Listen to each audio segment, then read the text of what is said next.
Hi guys, welcome to our YouTube channel. So in this video we are going to discuss about a law and a theory, its basic differences and how they are interrelated.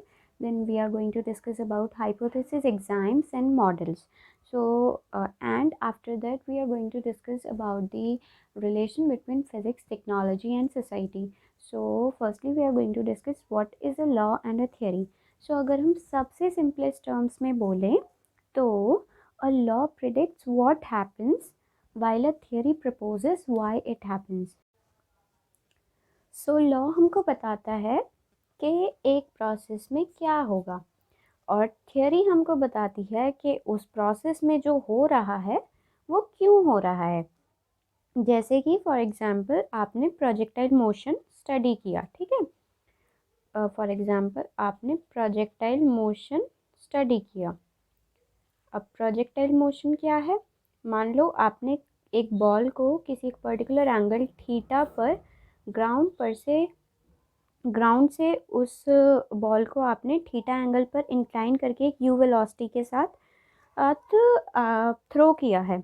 तो आपको जो law है वो आपको बताएगा कि ये जो पार्टिकल है जिसको आपने वी वेलोसिटी के साथ थ्रो किया है at a particular angle theta, उसकी मैक्सिमम हाइट क्या होगी, उसकी हॉरिजॉन्टल रेंज क्या होगी, उसका टाइम ऑफ फ्लाइट क्या होगा, वो कितने टाइम पे किस हाइट को क्रॉस करेगा, वो किस वेलोसिटी के साथ ग्राउंड को हिट करेगा. ये सब हमें इसका लॉ बताएगा कि टाइम ऑफ फ्लाइट क्या होगा, हॉरिजॉन्टल रेंज क्या होगी और हमारे पास मैक्सिमम हाइट क्या होगी, ये सब बताएगा.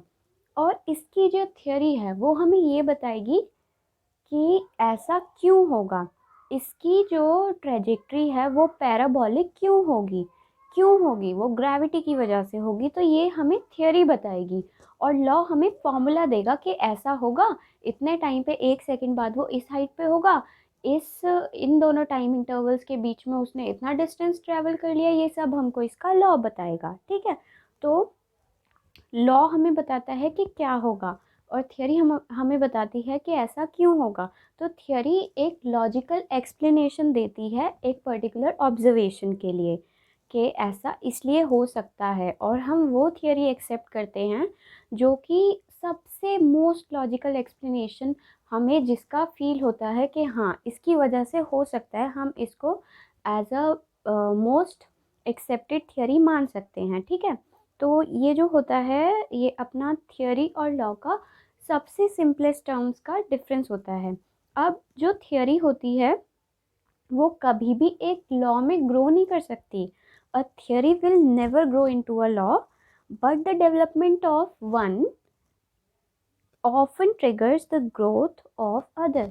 मतलब कि एक थियरी कभी भी लॉ में हम कन्वर्ट नहीं कर सकते उसको, बट एक की ग्रोथ जो है वो दूसरे की प्रोग्रेस में बहुत अच्छा खासा क्या बोलते हैं कंट्रीब्यूशन देगा, ठीक है. जैसे कि हम कैपलर्स लॉ की बात करते हैं, जॉन्स कैपलर जिन्होंने हमारे प्लानिटरी मोशन के लॉ दिए हैं, हम उनका एक एग्जांपल लेके ये पूरा स्टडी करते हैं कि थियरी और लॉ हम कैसे डिसाइड करते हैं और क्या होता है एक्चुअल में, ठीक है. जो आज के टाइम पे हम Kepler's law of planetary motion पढ़ते हैं जिसमें हमारे 3 मेजर लॉज होते हैं जो कि हम आगे ग्रेविटेशन चैप्टर में कवर करेंगे, उनकी डेवलपमेंट बहुत टाइम पहले से स्टार्ट हुई और उस चीज़ में बहुत सारे फैक्टर्स ने कंट्रीब्यूट किया. सबसे पहले मतलब बहुत सारी थियरीज गलत भी साबित हुई, फिर बहुत सारे मॉडल्स को खारिज किया गया, फिर नए और हमें और बहुत सारी इम्प्रूवमेंट लाई साइंटिस्ट ने. तब जाके जो हम आज लॉ पढ़ते हैं Kepler's law of planetary motion, वो आज तब इतने अच्छे इस लेवल पे हैं, ठीक है. तो सबसे पहले 17वीं सेंचुरी में जो जॉन्स कैपलर थे, जिन्होंने जो टाइको ब्रेहे ने जो डेटा कलेक्ट किया था सारा ऑन प्लानिटरी मोशन के किस टाइप का ऑर्बिट होता है, क्या क्या डेटा होता है, रेवोल्यूशन का टाइम पीरियड क्या होता है, ये सब उन्होंने कलेक्ट किया था. तो उन्होंने जॉन्स कैपलर ने इस डेटा को बहुत ही ज़्यादा डीपली एनालाइज किया. अब उन्होंने ना एक थियरी दी. उनकी थियरी जो थी वो थी उनकी थियरी थी कॉस्मिक म्यूजिकल हारमोनीज, ठीक है. इस थियरी के बेसिस पे उन्होंने प्लानिटरी ऑर्बिट्स को एक्सप्लेन करने की कोशिश की थी. उन्होंने सबसे पहले थियरी दी थी अपनी, जो है cosmic musical harmonics. Musical harmonics, ठीक है। उन्होंने ये थियरी दी और इस बेसिस पे उन्होंने प्लैनेटरी मोशन को एक्सप्लेन करने की कोशिश बहुत की। प्लैनेटरी मोशन को एक्सप्लेन करने की बहुत ज़्यादा कोशिश की, ठीक है। अब उन्होंने जो है, बट ये जो थियरी थी, इसका उन्हें कोई सपोर्ट नहीं मिला, ठीक है। उसके बाद और ज़्यादा बहुत इंटेंसिव स्टडीज़ हुई, जिसके बाद हुआ क्या कि जो ये कॉस्मिक म्यूजिकल हार्मोनिक्स वाली थियरी थी, इसको हमने ग्रेविटी से रिप्लेस किया, लॉ ऑफ ग्रेविटेशन से, कि मेजर कंट्रीब्यूटिंग फैक्टर जो होता है प्लैनेटरी मोशन में वो ग्रेविटी होती है, ग्रेविटेशनल फोर्स होता है, तो उससे रिप्लेस किया गया। ये थियरी डिस्कार्ड की गई। और उसके बाद जो है थियरी ऑफ ग्रेविटी के बेसिस पे थियरी ऑफ ग्रेविटी के बेसिस पे सारा एक्सप्लेनेशन दिया गया, जो कि हम आज प्लैनेटरी मोशन के लॉज हम पढ़ते हैं, ठीक है। तो एक्चुअल में क्या होता है कि साइंटिस्ट कॉन्टिन्यूअली, मतलब ऐसा नहीं होता कि जो हमारी जो थियरीज हमने डिस्कार्ड कर दी उनकी कोई वैल्यू नहीं, वो बहुत ज़्यादा इम्पॉर्टेंट होती हैं, क्योंकि वो गलत होती हैं तभी हम आगे जाके इम्प्रूवमेंट करते हैं। अगर वही रिसर्च नहीं होगी, अगर वही थ्योरी प्रपोज नहीं होंगे, तो हम आगे प्रोग्रेस ही नहीं कर पाएंगे। गलत करने के लिए भी बहुत ज़्यादा नॉलेज साइंटिस्ट को चाहिए होता है कि इसको गलत प्रूफ कैसे करें। तो उस गलत के लिए बहुत ज़्यादा सही चीज़ें पता चलती हैं कि हाँ ये सही है, इसकी वजह से ये गलत है। तो हमारे जो साइंटिस्ट हैं वो कॉन्टीन्यूसली हाइपोथेसिस तैयार करते हैं, ऑब्जर्वेशन थियरीज तैयार करते हैं, फिर कुछ साइंटिस्ट उनको चैलेंज करते हैं, और चैलेंज करने के बाद अगर वो चैलेंज जो है वो थियरी उसको ओवरकम नहीं कर पाती, तो इधर उसमें इम्प्रूवमेंट होती हैं और उसमें पूरी हमें थियरी ही रिप्लेस करनी पड़ती है। ओके। अब जो लॉज होते हैं दे यूजुअली रेजिस्ट चेंज। अब ये एक बहुत ही कॉमन सी बात है कि लॉज में हम इजीली चेंजेस नहीं कर सकते, क्योंकि वो लॉ बना ही तब है जब उसने बहुत सारे डेटा को फिट किया है। अगर वो थोड़े से भी डेटा में अनफिट होता तो एज अ लॉ वो प्रपोज ही नहीं किया जाता। तो लॉज में जो चेंजेस हैं, लॉज यूजुअली रेजिस्ट चेंज। ऐसा बहुत कम होता है कि लॉज में हम चेंजेस लाते हैं, और चेंजेस भी अगर आते हैं तो वो बहुत माइनर चेंजेस आते हैं, ठीक है। लॉज यूजुअली रेजिस्ट चेंजेस, क्योंकि अगर उसमें थोड़ी सी भी दिक्कत होती तो हम उसको एज ए लॉ कंसीडर करते ही नहीं। एक लॉ बनने से पहले उसमें हम हज़ारों लाखों डेटा फिट करके देखते हैं कि हाँ ये इस चीज़ को क्या बोलते हैं, सही प्रूव कर पा रहा है, नहीं कर पा रहा, तो वो हमारा लॉ तभी बनता है जब वो बहुत सारी चीज़ों को सही दिखाता है। अगर वो थोड़े से भी डेटा में फिट नहीं होता तो हम उसको एज ए लॉ कंसीडर नहीं कर सकते। अब जो बट जो हमारी थियरी है उसका जो एक्सेप्टेंस होता है ना, वो बड़ा ही ग्लैडिएटोरियल होता है। अब मतलब ऐसा होता है कि हमारी बहुत सारी थियरीज एक ही चीज़ की, एक ही ऑब्जर्वेशन की एक्सप्लेनेशन देने के लिए compete करती हैं, और जो उन सब में से बेस्ट पॉसिबल लॉजिकल एक्सप्लेनेशन देता है उसको ही साइंटिस्ट अप्रूव करते हैं, उसको ही साइंटिस्ट एक्सेप्ट करते हैं। और साइंटिस्ट को ये भी पसंद है कि वो जो थियरी वो एक्सेप्ट कर रहे हैं, अगर वो प्रीवियसली अनऑब्जर्व फिनोमेना को भी एक्सप्लेन कर पा रहा है तो उन्हें वो और पसंद आती है, और वो थियरी के ज़्यादा चांसेस होते हैं कि वो एक्सेप्ट करें। जैसे कि जब हमारे मेंडलीव साहब आए थे, मेंडलीव, डिमिट्री मेंडलीव, और जो कि हम केमिस्ट्री में पढ़ेंगे इन पीरियोडिक टेबल, तो जब वो आए थे तो उन्होंने जब पीरियोडिक टेबल की पूरी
so incorrect theories have their value. अब बहुत मतलब ज़्यादा एग्जाम्पल तो मैं नहीं दूंगी, कुछ एग्जाम्पल्स हैं जो कि थियरी कुछ टाइम बाद डिसक्रेडिटेड हो गई थी, जैसे कि एल्केमी, ठीक है, और अपना था क्या बोलते हैं, जियोसेंट्रिक मॉडल, जिसने प्लानिटरी मोशन में जो आज लॉज हैं उसमें बहुत ज़्यादा कंट्रीब्यूशन किया है।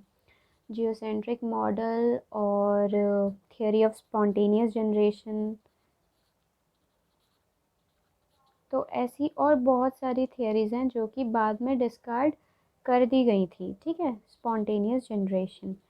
तो बट जैसे कि जो ये थियरी ऑफ एल्केमी है, इसका बहुत ज़्यादा इम्पॉर्टेंट रोल है आज की मॉडर्न केमिस्ट्री में। जो हमारी पूरी केमिस्ट्री आज के टाइम की है, ये बहुत ज़्यादा इम्पॉर्टेंट है। इम्पॉर्टेंट क्यों है? क्योंकि ये जो है, ये बर्थ प्लेस है मॉडर्न केमिस्ट्री का, birth place of modern chemistry. Okay, so ऐसे ही जो बाकी भी डिस्क्रेडिटेड थियरीज हैं जिनको खारिज कर दिया गया बाद में, उन सब का ही इम्पोर्टेंस है। वो ऐसे नहीं है कि उनका कोई इम्पोर्टेंस नहीं है, क्योंकि उनको गलत प्रूफ करने पर, गलत प्रूफ जब हुई, जब पहले बहुत ज़्यादा डेटा कलेक्ट किया गया कि सही क्या है और ये इसलिए गलत हैं, तो इसलिए इनका बहुत ज़्यादा इम्पोर्टेंस है। अब एक सिंगल अनएक्सपेक्टेड रिज़ल्ट जो होता है, वो काफ़ी होता है किसी भी थियरी को चैलेंज करने के लिए, ठीक है। और अगर उस जो हमारा वो थियरी है उस चैलेंज को ओवरकम कर जाती है, तो वो आगे एज अ थियरी कंसीडर करी जाती है, अदरवाइज़ उसको हम डिस्कार्ड कर देते हैं, ठीक है। अब एक एक जस्ट सिंपल सी बात कि जो हमारा थियरी और लॉ है, वो एक दूसरे से काफ़ी डिफरेंट हैं, बट एक के बिना दूसरा नहीं चल सकता। अगर आपको लॉ पता है, एक्सप्रेशन पता है, और आपको ये नहीं पता कि ऐसा हो क्यों रहा है, तो उसकी कुछ इम्पोर्टेंस ही नहीं रहेगी यूनिवर्स में। आपको प्रोजेक्टाइल मोशन के आपने लॉ याद कर लिया, आपको ये नहीं पता कि भाई इसकी शेप ऐसी आ क्यों रही है, पैराबोला बन क्यों रहा है। अगर आपको ये ही नहीं पता तो कुछ पढ़ने का फ़ायदा नहीं है ना। ये बहुत ज़्यादा डिफरेंस है, but science needs both law and theory to understand the whole picture। अगर आपको what पता है, आपको why नहीं पता, तो आपको पूरी कहानी समझ आ ही नहीं सकती। अगर आपको what पता है और why नहीं पता, तो there is no use, ठीक है। आपको दोनों की अच्छी नॉलेज होगी, तब ही आपको एक पूरा फिनोमेना अच्छे से समझ आएगा, ठीक है। दोनों की काफ़ी इम्पोर्टेंस होती है हमारी साइंस में। लॉ के लॉ के बिना थियरी नहीं चल सकती और थियरी के बिना लॉ नहीं चल सकता। तो ये एक बाइसिकल के दो पहिए हैं जिनको साइमल्टेनियसली चलना पड़ता है और साइमल्टेनियसली प्रोग्रेस भी करते हैं, ठीक है।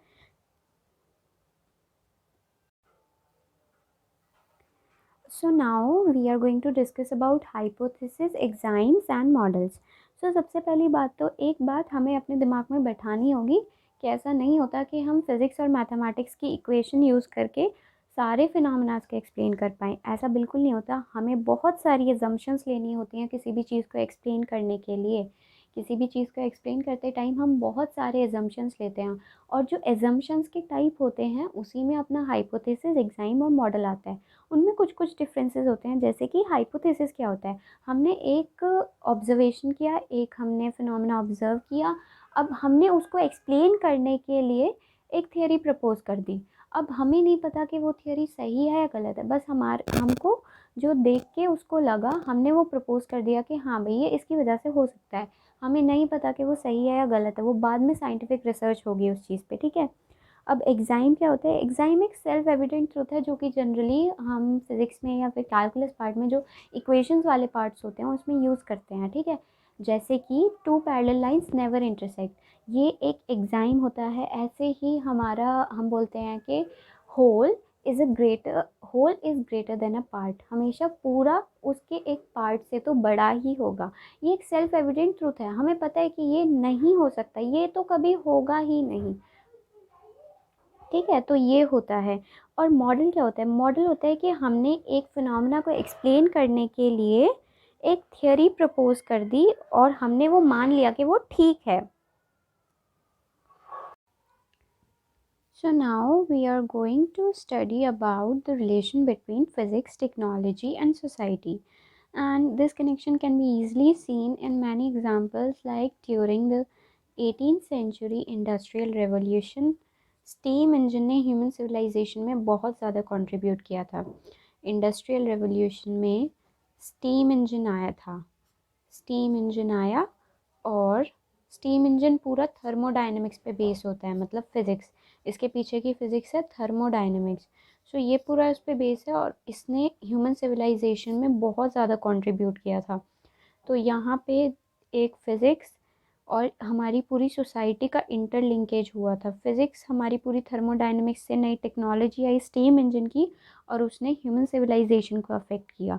तो मेजरली फ़िज़िक्स और टेक्नोलॉजी में दो चीज़ें होती हैं और ये दोनों मिलके जो है हमारी सोसाइटी की प्रोग्रेस में, इम्प्रूवमेंट में, टेक्नोलॉजी वाइज हमारी चीज़ों को बहुत ऐसे अप्लाइंसेस बनाना जो कि हमारे लिए बहुत ज़्यादा अच्छे हो सकते हैं, हमारे लिए बहुत ज़्यादा काम कर सकते हैं, उसमें यूज़ होता है। तो फिज़िक्स और टेक्नोलॉजी में either two cases are possible कि कभी कभी फ़िज़िक्स से नई टेक्नोलॉजी अराइज होती है और कभी कभी टेक्नोलॉजी से नई ब्रांच ऑफ फिज़िक्स अराइज होती है। So examples in which physics is giving rise to new technology are steam engine, जिस जो पूरा हमारा थर्मोडायनेमिक्स पे बेस होता है, स्टीम इंजन, और अपना पूरा सिलिकन चिप टेक्नोलॉजी जो हमारे पूरे कंप्यूटर्स में आजकल यूज़ होती है, तो कंप्यूटर रेवोल्यूशन में उसका बहुत यूज़ हुआ। और साथ ही साथ हमारा पूरा इलेक्ट्रोमैग्नेटिज़्म ने कंट्रीब्यूट किया है अपना पूरा वायरलेस कम्युनिकेशन में। इलेक्ट्रोमैग्नेटिज़्म ने कंट्रीब्यूट किया है वायरलेस कम्युनिकेशन में। ऐसे ही टेक्नोलॉजी ने भी काफ़ी राइज दिया है न्यू फिज़िक्स को, जैसे कि जो कैथोड रे एक्सपेरिमेंट था उससे हमारा इलेक्ट्रॉन्स की डिस्कवरी हुई, जिससे आगे इसने क्वांटम फिज़िक्स की डेवलपमेंट में बहुत ज़्यादा कंट्रीब्यूशन हम मान सकते हैं। ठीक है, सो ऐसे ही एनसीईआरटी में बहुत 2-3 टेबल्स गिवन है, एक बार उनसे भी गो थ्रू हो जाना चाहिए, तो आप एक बार उनको देख लेना। उसमें साइंस एंड टेक्नोलॉजी का इंटरलिंक किस टेक्नोलॉजी में ये फिज़िक्स का कौन सा प्रिंसिपल यूज़ हुआ है ये बताया हुआ है। सो अब हमारा फंडामेंटल फोर्सेस रहता है वो हम नेक्स्ट वीडियो में कवर कर लेंगे।